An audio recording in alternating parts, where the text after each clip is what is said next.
Hey guys, welcome to the channel. I just want to talk to you real quick about the DJI RS2 PRO combo.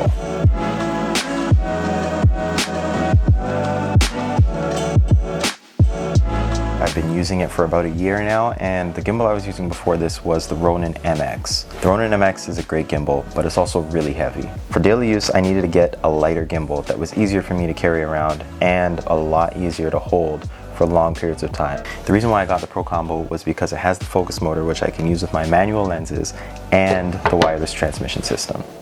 Here's the thing though, I don't really think it's pro. Now, okay, relax. I know that sounds like a crazy statement because professionals all across the world use these and rely on these things to make amazing content, and they're great, and I am not disputing that. I think though, DJI markets their things very specifically.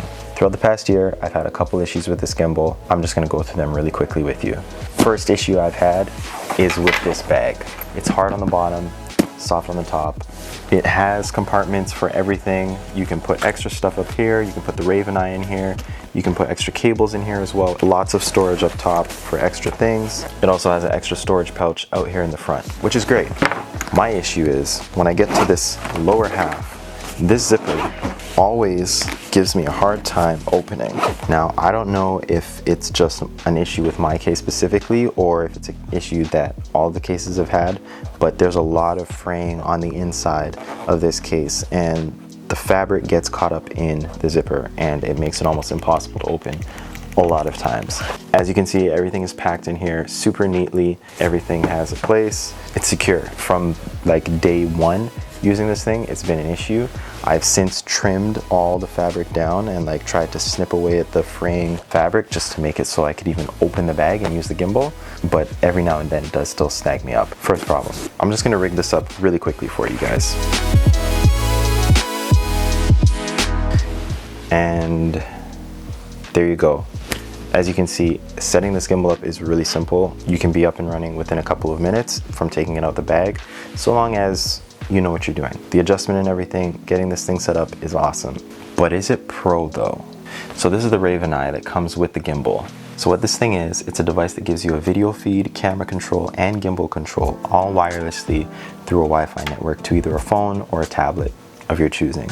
The only thing that's really bothered me about this is how proprietary it is. In the same way that Apple likes to lock things into their own ecosystem, so does DJI. And if you look across their line of products, you'll see it everywhere. They want you to buy all of their gear. It's the ecosystem. Don't get me wrong, their ecosystem is great, and if you stay in it, you'll probably be happy.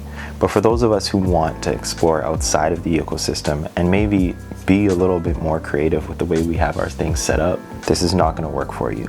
So I specifically bought this gimbal for this system, but I haven't used this in months, and there's a reason for that. Having to rely on your phone as any part of a robust professional system, whether it be for filmmaking or anything else in life, is not super on the professional side.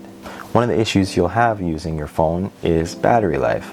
Professional equipment is made so that you can easily swap batteries in and out, whether it be an LPE6 on my Zcam, if I have another battery grip for the Ronin, or even a Sony NPF battery.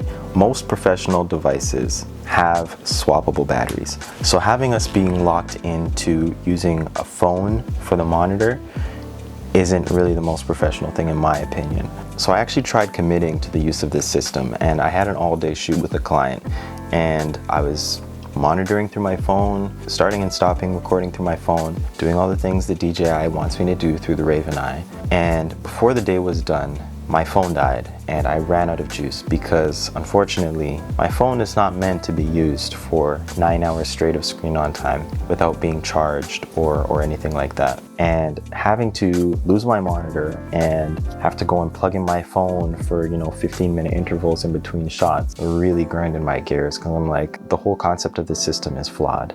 The fact that DJI recommends you do this and claims that this is a professional way of doing things, don't listen to them. It's not professional at all. What would have redeemed this device is if DJI had given it HDMI pass-through. If there was an HDMI out on this device, I would still use it. Even if they didn't have an HDMI pass-through, if they had a RavenEye receiver. I've been searching to find any company that makes a RavenEye receiver where I could literally just take another device, put it on the back of a monitor, and wirelessly receive the signal from this. Professionals don't use their phones to monitor video. And you know what?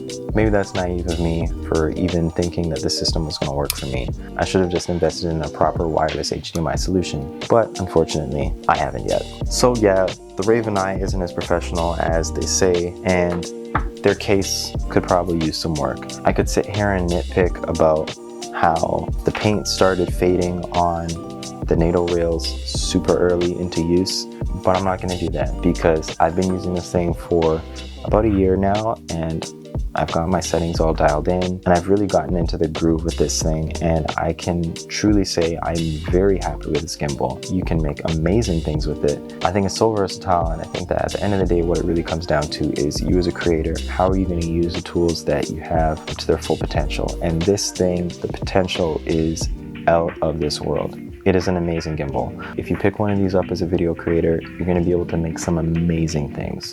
This thing is one of the best investments I've made in a long time. Do I think that DJI oversells some of their products as being professional when they're not? Definitely. Thanks for watching, guys. Peace.